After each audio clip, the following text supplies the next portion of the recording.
ஹரே கிருஷ்ணா. பரமஜெயதே ஸ்ரீகிருஷ்ண சங்கீர்த்தனம். ஜெய் சிர்ல குருதேவ். ஸ்ரீமத் பாகவதம் 9வது ஸ்கந்தம் ராமச்சரிதம் பார்த்துக்கிட்டு இருக்கிறோம். பரதன் வனத்தில் ராமபிரானை சந்திக்கிறது பற்றி இன்றைக்கு பார்க்கலாம். பரதன்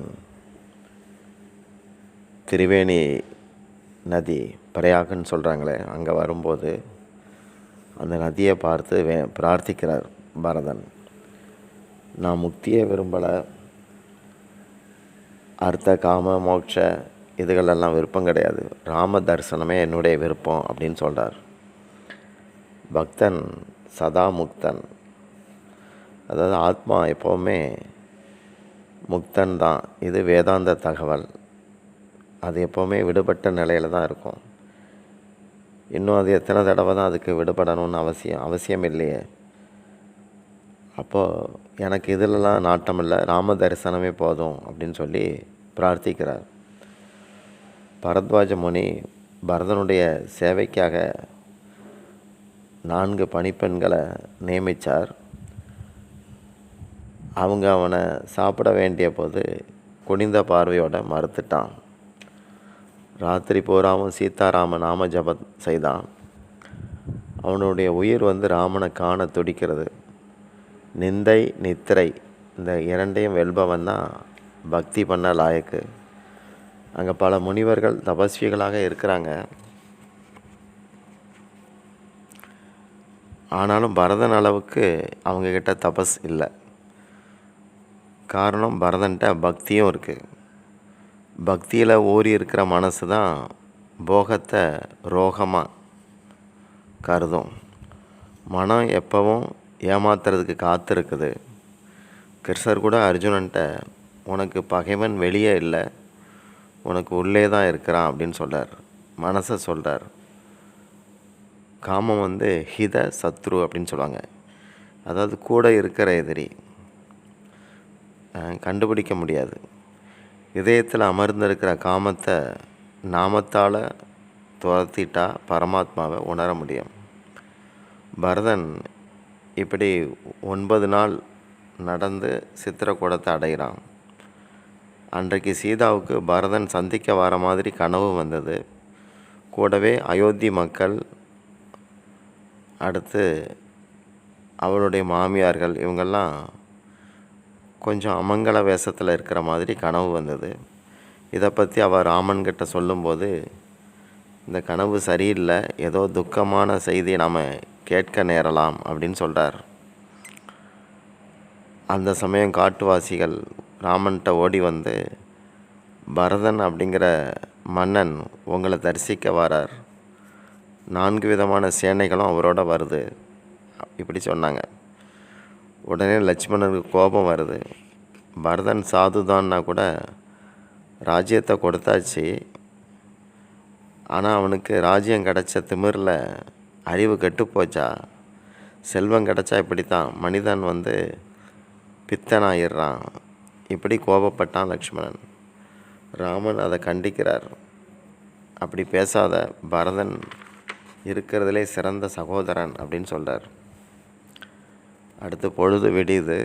பரதன் குருவை வணங்கிட்டு சீதாராமனை பார்க்கறதுக்கு, அதாவது அந்த பர்ணசாலையை நோக்கி போகிறதுக்கு அனுமதி கேட்குறார். என் பின்னால் வர்றவங்கெல்லாம் வரலான்னு சொல்கிறார்.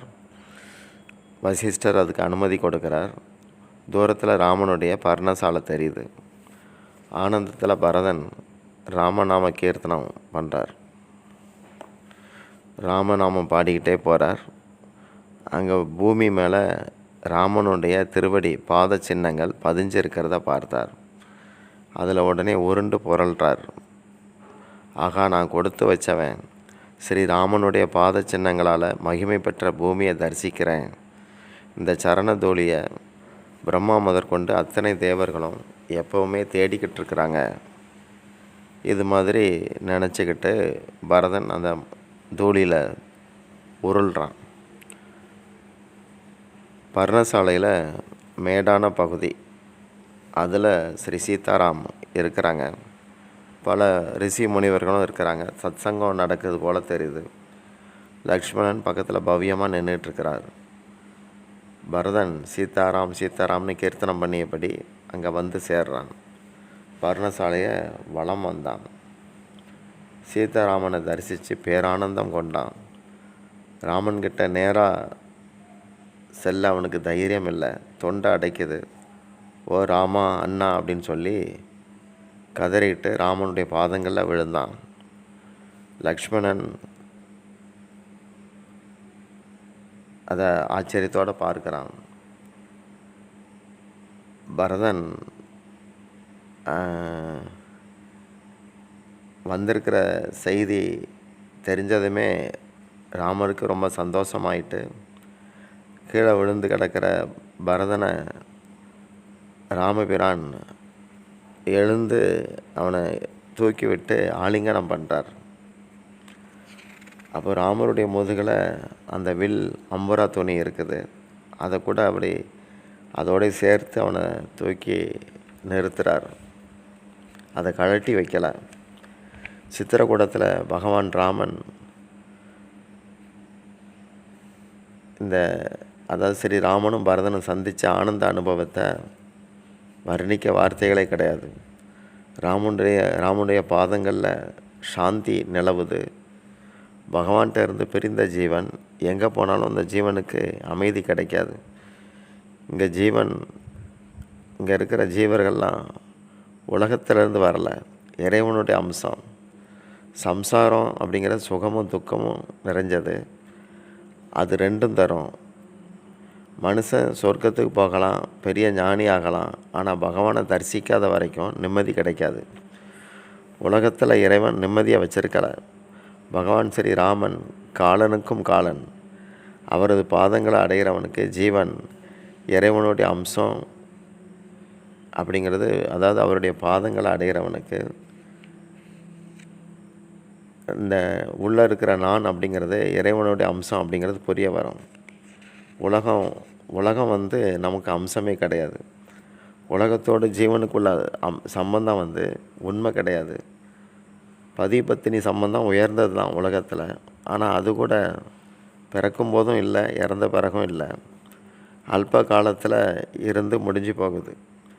நான் பகவானுடைய அம்சம் அப்படிங்கிற நினப்பை எப்போவுமே வச்சுருக்கணும். ஸ்ரீ ராம பரதனின் சந்திப்பு திவ்யமானது, ஆனந்தமயமானது. அது அனுபவிக்கப்படலாம், ஆனால் வார்த்தையால் அதை வர்ணிக்க முடியாது. ராம பரத பிரேமையை பார்த்த குகனுக்கு ஒரு பரவசம் உண்டாகுது, சமாதின்னு சொல்லலாம், அப்படி உண்டாகுது. அதுக்கப்புறம் ராமன் சத்ருகனையும் சந்திக்கிறார், கட்டி அணைக்கிறார். குரு வசிஷ்டர் தனது அனுஷ்டானங்களை முடிச்சுட்டு வந்துக்கிட்டு இருக்கிறார். சரி ராமன் லக்ஷ்மணன் இவங்களும் குருவை வணங்குறாங்க, தாய்மார்களை வணங்குறாங்க. சீதையுடைய தவ வேடம் பார்த்து கௌசல்யாவுடைய இதயம் ரொம்ப வேதனைப்படுது.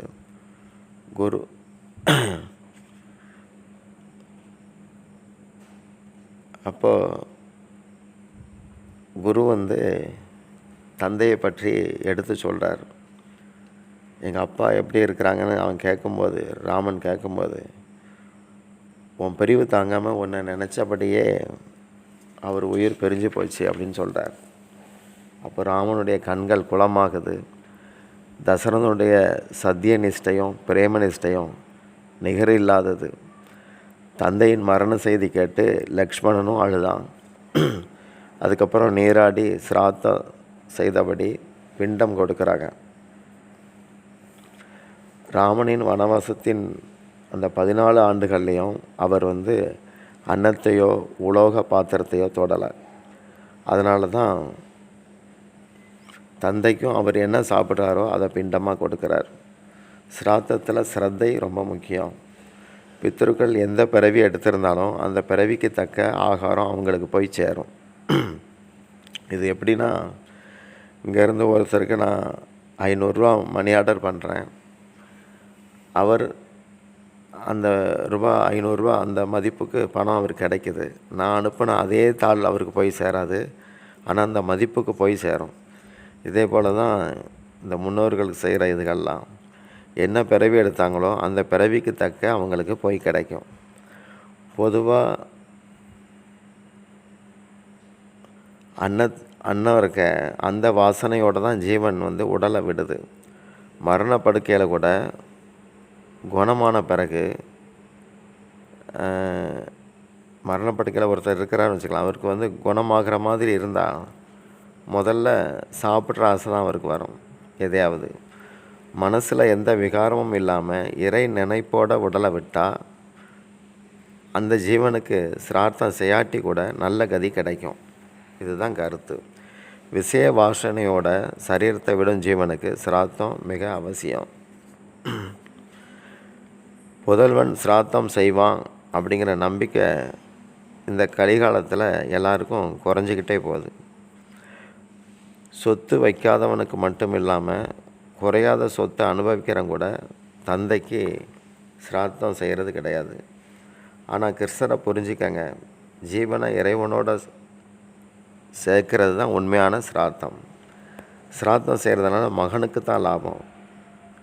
பிண்டதானத்தால் முக்தி கிடைக்கும்னா ரிஷிகள் எவ்வளோ பேர் தியானம் தாரணை இதெல்லாம் ஏன் மெனக்கெட்டு செய்கிறாங்க?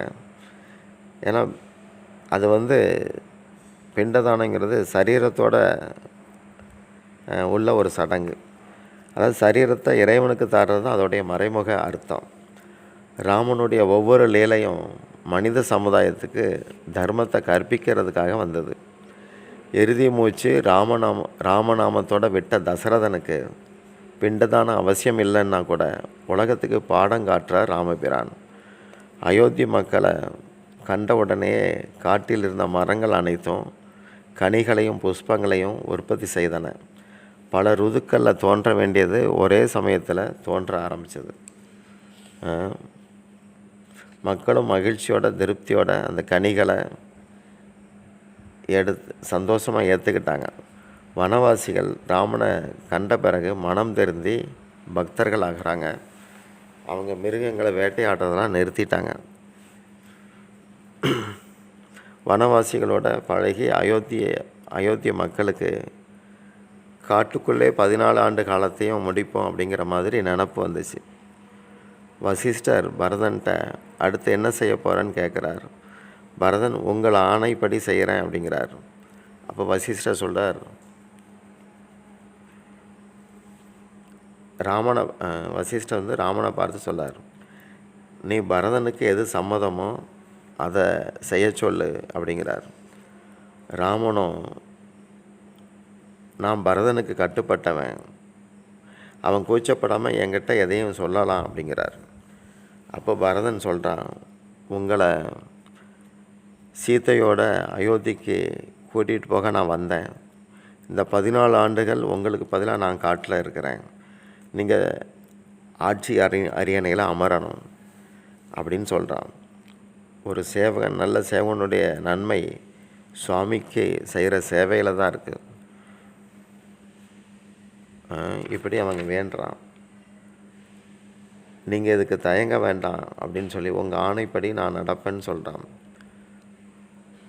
இப்படி பேசிகிட்டு இருக்கும்போது அங்கே ஜனக மகாராஜா வரார். மறுநாள் காலையில் அவர் சேர்றார். முதல்ல வந்தது ஜனகருடைய தூதர் வர்றார். மறுநாள் காலையில் ஜனகர் வருவாருங்கிற தகவலை கொடுக்குறார். சீதையுடைய தவக்கோலத்தை பார்த்து ஜனகருடைய உள்ளம் ரொம்ப வருத்தப்படுது. சீதையை தன்னோடு அழைச்சிட்டு போக விரும்புகிறார். ஆனால் சீதா மறுத்துடுறார். பரதன்கிட்ட ராமபிரான் இதுவரைக்கும் உனக்கு எதிர்மாறாக நான் எதையுமே செஞ்சதில்லை. ஆனால் இன்றைக்கி நான் உனக்கு எதிரான ஒரு கருத்தை சொல்ல வேண்டியிருக்கு. தந்தையுடைய ஆணையை நிறைவேற்றணும். அப்பா என்ன சத்தியம் பண்ணாங்களோ அதை நிறைவேற்றணும். அந்த பொறுப்பு நம்ம 2 பேருக்குமே இருக்குது. அவருடைய ஆணைப்படி எனக்கு வனவாசம், உனக்கு ராஜ்யம். இதில் மாற்று யோசனை வச்சுக்காத அப்படிங்கிறார். இப்போ பரதன் வருத்தத்தோடு ஏற்றுக்கிறான். அவன் என்ன சொல்கிறான், நீங்கள் உங்களை நான் இறைவனுக்கு நிகராக மனசில் வச்சிருக்கிறேன். இறைவன் அமர வேண்டிய சிம்மாசனத்தில் இந்த சாதாரண ஜீவன் அமரணுமா? அது எப்படி என் மனது அதை ஏற்றுக்கும்? நீங்கள் ஆணையிட்டிருக்கீங்க, அதை நான் என் தலை வணங்கி ஏற்றுக்கிறேன். 14 ஆண்டு காலம் உங்கள் நினப்பில் நாங்கள் இருப்பேன். அதுக்கப்புறம் ஒரு நாள் தாமதித்தா கூட நான் உயிரை தியாகம் பண்ணிடுவேன் அப்படின்னு சொல்கிறான். அப்போ ராமபிரான் அதை ஒத்துக்கிறார். ராமனுக்கு சிரமம் தரக்கூடாது அப்படிங்கிறது பரதனுடைய நிஷ்டை. பிரேமையின் லட்சணமே பிரியமானவனுடைய சுகத்தை பற்றி யோசிக்கிறது. காமம், பிரேமை ரெண்டின் உருவம் ரெண்டுக்கும் உருவம் ஒன்று போல தான், ஒத்து போன மாதிரி இருக்கும். ஆனால் தத்துவத்தில் ரெண்டும் வேறு வேறு. சுகத்தை தன் பக்கமாக இழுக்கிறது காமம். சுகத்தை யார் மேலே அன்பு காட்டுறோமோ அவருக்கு அர்ப்பணிக்கிறது பிரேமை. பக்தன் பிரேமைக்கு உதாரணமாக இருக்கிறான். சுகபோகத்தை விரும்பாமல் ராமானந்தத்தை விரும்புகிறது பக்தன். அப்படி பரதன்